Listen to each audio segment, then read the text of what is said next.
Train चला रहे हैं ये लोग। बुलेट ट्रेन तो छोड़िए, जानवरों की तरह इंसान को रेलवे के अंदर ले जाया जा रहा है, एक जगह से दूसरी जगह तक। शर्म आती है, वो दृश्य देख के शर्म आता है मान्यवर।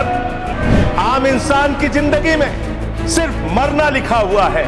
कभी रेलवे के ट्रैक पे मरना है, कभी एक ट्रैक पे दो ट्रेनें चल रही हैं, टकराना है, एक्सीडेंट में मरना है, तो कभी दिल्ली के अंदर भगदड़ में लोगों की जान चली जाती है। जितना ट्रेन की पटरी पे ट्रेन नहीं चलती, उससे ज्यादा ट्रेन के बाहर, पटरी के बाहर ट्रेनें चल रही हैं। ये अव्यवस्था का आलम है कि यहां भगदड़ से लोगों की मौत हो गई, मंत्री जी को पता तक नहीं था। इसका मतलब इनके कर्मचारी, इनके अधिकारी इनको बताते भी नहीं कि इतना बड़ा हादसा हो गया। इसी दिल्ली में लोगों की मौत हुई सर। पूरे देश को इंतजार है इस बात का कि कब ये दुर्घटनाएं रुकेंगी। पूरे देश को इंतजार है इस बात का कि 3 लाख भर्तियां जो आपने रोक रखी है, जिसके कारण आज संवेदनशील जगहों पे एम्प्लॉय नहीं है, कर्मचारी नहीं है, दुर्घटनाएं हो रही हैं। धन्यवाद मान्यवर, आपने इस महत्वपूर्ण विभाग की, रेलवे विभाग की चर्चा पे मुझे बोलने का अवसर दिया। मान्यवर, भारतीय रेलवे के बारे में ये कहा जाता है कि जितनी ऑस्ट्रेलिया देश की आबादी है, उतने लोगों को भारत की रेल प्रतिदिन एक स्थान से दूसरे स्थान पे पहुंचाने का काम करती है। इतना बड़ा क्षेत्र है मान्यवर, रेलवे का क्षेत्र। हमारे साथियों ने भी कहा कि इसके लिए पहले अलग से बजट आता था, सबको इंतजार होता था, नई ट्रेनों की घोषणाएं होती थी, क्या क्या रेल के अंदर बदलाव किया जाता था, मंत्री जी बताते थे कितने कर्मचारी रखे जाएंगे, इसकी घोषणाएं होती थी। पूरे देश को इस बात का इंतजार होता था।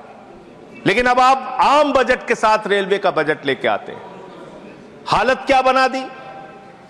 बातें तो बड़ी बड़ी होती है, Vande Bharat train, bullet train. प्रधानमंत्री जी ने कहा था बुलेट ट्रेन चलेगी मुंबई से अहमदाबाद तक। बुलेट ट्रेन चला रहे हैं ये लोग। बुलेट ट्रेन तो छोड़िए, जानवरों की तरह इंसान को रेलवे के अंदर ले जाया जा रहा है, एक जगह से दूसरी जगह तक। शर्म आती है, वो दृश्य देख के शर्म आता है मान्यवर। जब हमने देखा कुंभ के मेले के अंदर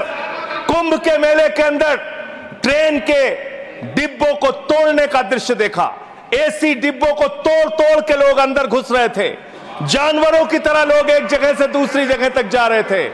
आम इंसान की जिंदगी में सिर्फ मरना लिखा हुआ है। कभी रेलवे के ट्रैक पे मरना है, कभी एक ट्रैक पे दो ट्रेनें चल रही हैं, टकराना है, एक्सीडेंट में मरना है, तो कभी दिल्ली के अंदर भगदड़ में लोगों की जान चली जाती है। आम इंसान की जिंदगी में मरना लिखा हुआ है। और रेलवे के कर्मचारी, गैंग्समैन मेरे पास आए थे मिलने के लिए सर। उन लोगों का यह कहना था रेलवे ट्रैक पे काम करते हुए एक्सीडेंट हो जाता है, उसमें भी उनकी जान जाती है। यह हालत हो गई है रेलवे की आज। और रेलवे के बारे में सीएजी की एक बहुत गंभीर रिपोर्ट है। माननीय मंत्री जी यहां पे बैठे, और मैं दिल से कहना चाहता हूं, कोई यहां पे बैठे इसलिए नहीं कह रहा हूं, जब ये मंत्री बने पूरे देश को उम्मीद थी कि रेलवे के अंदर क्रांतिकारी बदलाव आएगा।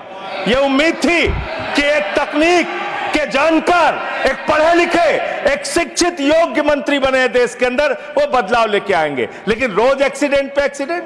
जितना ट्रेन की पटरी पे ट्रेन नहीं चलती, उससे ज्यादा ट्रेन के बाहर, पटरी के बाहर ट्रेनें चल रही हैं। यह अव्यवस्था का आलम है कि यहां भगदड़ से लोगों की मौत हो गई, मंत्री जी को पता तक नहीं था। इसका मतलब इनके कर्मचारी, इनके अधिकारी इनको बताते भी नहीं कि इतना बड़ा हादसा हो गया। इसी दिल्ली में लोगों की मौत हुई सर। मैं सीएजी की रिपोर्ट एक आई रेलवे के बारे में, उसके बारे में अपनी बात कह के अपनी बात खत्म करूंगा। 2604 करोड़ रुपए, 2604 करोड़ रुपए की गड़बड़ी रेलवे में पकड़ी गई। और इस गड़बड़ी के अंदर 834 करोड़ की गड़बड़ी ऐसी है जिसको मेरे ख्याल से मंत्री जी भी सुनेंगे तो शर्म आएगी। मुंबई से बांद्रा तक एक रेलवे के डेवलपमेंट का प्रोजेक्ट रखा जाता है, उसके लिए लोन लिया जाता है, उस लोन के ऊपर जो कर्ज का ब्याज दिया जाता है वो 834 करोड़ रुपए दिया जाता है, लेकिन वो परियोजना शुरू तक नहीं होती। मान्यवर, यह है अनियमितता का मामला आपके यहां। इसका स्पष्टीकरण दीजिएगा अगर आपको मौका मिले। और अंत में एक बात कह के खत्म करूंगा अपनी बात, क्योंकि समय कम है। मान्यवर, हम लोगों ने एक फिल्म देखी थी बहुत पहले, सारी दुनिया का बोझ हम उठाते हैं, लोग आते हैं, लोग जाते हैं, हम वहीं पे खड़े रह जाते हैं। ये कुलियों के दर्द के बारे में मैं बता रहा हूं। कुलियों के संगठन के लोग मुझसे मिलने के लिए आए थे 3 दिन पहले मान्यवर, और पूरे देश में 19,000 कुली हैं जिनको उस समय की 2009 के अंदर उनके लिए घोषणा की गई थी कि उनके बच्चों को नौकरी दिया जाएगा, उनको गैंग्समैन की नौकरी दिया जाएगा। लेकिन आज उन कुलियों की हालत यह हो गई है कि रेलवे के प्लेटफॉर्म पे ई रिक्शा चलते हैं, रेलवे के प्लेटफॉर्म पे वाहन चलते हैं जिसमें सामान ढोने के लिए यात्रियों को एक प्लेटफॉर्म से दूसरे प्लेटफॉर्म पे पहुंचाने के लिए वहां पे वाहन मौजूद हैं। जाहिर सी बात है पैसेंजर उसका इस्तेमाल करेंगे। इन कुलियों का दर्द कोई सुनने के लिए तैयार नहीं है। मैं आपके माध्यम से माननीय मंत्री जी से अनुरोध करूंगा कि जो लोग वर्षों से लोगों का बोझ उठा रहे हैं, उनके परिवार की चिंता कीजिए, उनकी गरीबी की चिंता कीजिए, और कृपा करके ये 19,000 जो लोग हैं आज बेरोजगारी की कगार पे हैं, उनको कहीं समायोजित करने के लिए या उनके लिए कोई महीने की तनख्वाह की घोषणा, मदद की घोषणा सरकार की ओर से अपनी ओर से कीजिए। और अंत में यही बात कह के अपनी बात को समाप्त करूंगा कि आज पूरे देश को इंतजार है इस बात का कि कब ये दुर्घटनाएं रुकेंगी। पूरे देश को इंतजार है इस बात का कि 3 लाख भर्तियां जो आपने रोक रखी हैं, जिसके कारण आज संवेदनशील जगहों पे एम्प्लॉय नहीं है, कर्मचारी नहीं है, दुर्घटनाएं हो रही हैं, वो कब रुकेंगी।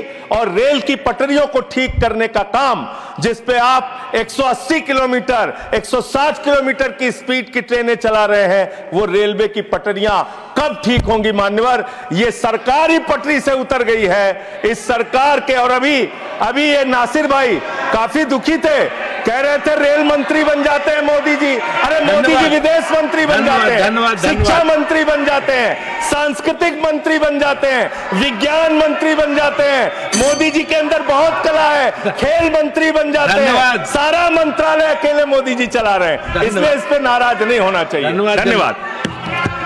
शांत शांत शांत शांत शांत।